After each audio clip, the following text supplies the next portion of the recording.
So, where were you born and brought up? I was born and brought up in Mumbai. You're a Mumbaiker. I'm a Mumbaiker right from the Okay. beginning. Santa Okay. Cruz. Okay.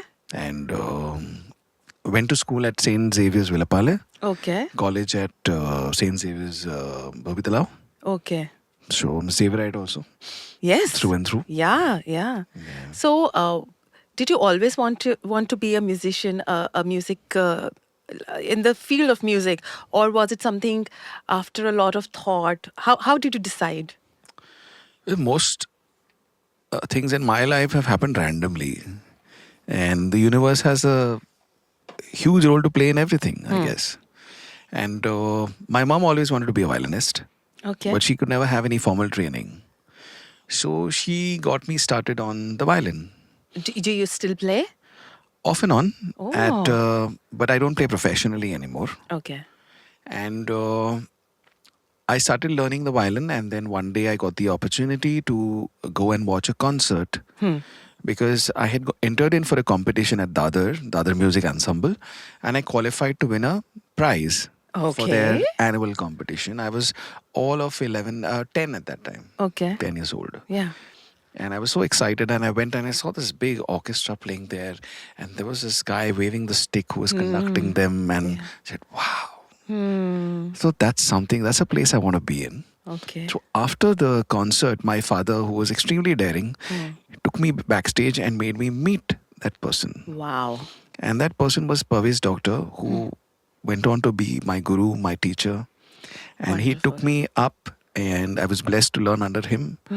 And he played a huge role in whatever I am today. Okay. Not only in terms of music, but in terms of spirituality also. Spirituality. Yes, because he was an extremely spiritual person.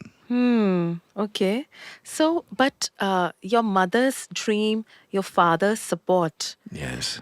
that gave you a push in this direction. That gave me a push. Yeah. So you do give credit to your parents for that. Obviously. I mean, I would be nothing today if not for them.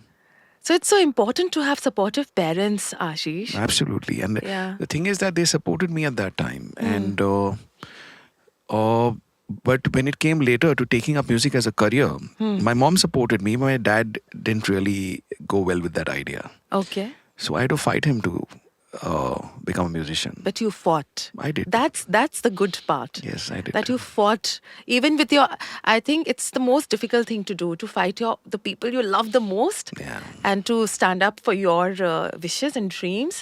So, but you did that. That's commendable. And Yeah. I feel that in every person's life there'll come a time where you have to do that and stand up for what you believe in and what you really, really want. And that was one of the places in my life where I needed to do that, and I did it. So how long did you learn the violin? Oh, well, I maybe about 10 years, 12 years. Wow. I learned and I kept learning. And after Mr. Doctor, I had a teacher from the Czech Republic, Ivo Sedlacek, who taught me for another 2 years. So I kept fine-tuning my skills. And every time I played in the orchestra, I kept learning. Okay. So every moment is a learning opportunity. Yeah. It's just that what you take from what is going on around you rather than depending on a teacher to teach you. It's the lessons you learn at every given point in time. So as you are a good receptor to those lessons, you keep learning. Yes. So, but you never pursued it professionally. I did. You did. Yeah, I that is another adventure because I used to keep playing in the orchestra and we had a lot of players from the film industry there. Okay. Now, one day they happened to have a shortage for a recording and someone asked me, would you like to come and play for a recording? I was, I think, all of 18 at that time. Wow. And I said, yeah, why not? So I remember this first recording for a music composer called Ashok Panchal. And this was at Mehboob Studio. Okay. So I went to Mehboob Studio and there was entire big 100-piece orchestra at that point in time. So it was huge. So many people playing instruments and I was sitting there playing. And because of my orchestral training, I had good sight reading. Sight reading is basically you only get the manuscript at the moment of the recording. You get time to practice it and then you play straight. Okay. It's no days of rehearsal or anything. Okay. So I could manage it. So someone saw me there and they said, tomorrow there's a recording. Would you like to come here itself? I said, okay, great. And next day it turned out to be a recording for Lakshmikant Pyarelal ji. Wow. And I was like intimidated. I said, wow, I mean, legends. Yeah. Yeah, I got to play for them. And then that day somebody saw and said, there's another recording the next day. So it's at Sudeep's studio. So would you like to come? It's for a background. So right now I had played for song recordings. So I said, okay. And went there. And this was for the film Dil Hai Ke Manta Nahi. What? Yeah. So starring Pooja Bhatt and all. Like, I'm looking, Of wow. course, we've like grown up watching that film. Yeah. So I played for that Wow. background that one day. And then I asked, what next? Saying, nothing, you go home. So after that, there was no recordings for a long, long time. Okay. Okay. But then I got into the groove. I had got a taste of the industry and I realized that this is something I really want to do. Okay. So I graduated in microbiology and You biochemistry. graduated in microbiology? Yeah, I did my MSc after that. Oh my god. Then I pursued- What all we do to live the life we want. What all we go through, yeah. Oh, those were my hobbies. Like, What, microbiology was your hobby? yeah. Then after that, I did law. That also was my hobby. Okay. But music was always my profession. Of course. यार ये ना तुम लोग सुन लो यार. Music was profession, microbiology and law were hobbies. ये भी possible है. ठीक है? Yeah.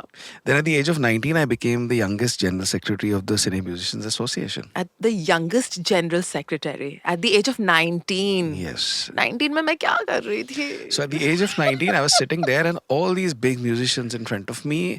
And I am supposed to kind of tell them what to do. And they don't really take kindly to it. That this 19-year-old boy is going to tell us what we are Yeah. supposed to do. I mean, but I got trained by fire. So that experience, like standing up not only to my father at one point earlier, who was an extremely strong individual, meaning as strong and fiery as they come. It was like literally battling the dragon. And after that, standing up for what I believed in with these people who were stalwarts of the industry, and but really didn't hold integrity as much as dear as I did. So I had to stand up to them and I did that.